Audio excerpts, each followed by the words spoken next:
पुणी दुर्घटना घटाइला आम बस स्कूटी चालकों को पिटिला बस भुवनेश्वर पात्रपड़ा आम बस डिपोरु बाहरिबा बेले ये दुर्घटना घटी डुमडुमा रूट रे जिबा समय 25 नंबर बस घटाई भली दुर्घटना एने घटनास्थल में चापा उत्तेजना देखा देथिला।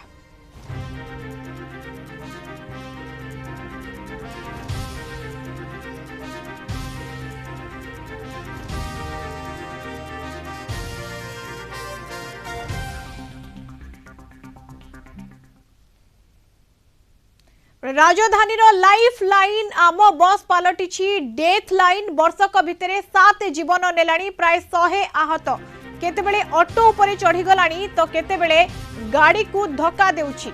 चलित जनवरी मासरे आम बस रो अनेक दुर्घटना सामना को आसुछि। गतकाली अशोकनगर अंचल रे आम बस धक्का जोगु जणे आहत होइतिले। उत्त्यक्त लोके बस भांगिबा सहित रास्ता रोक करथिले।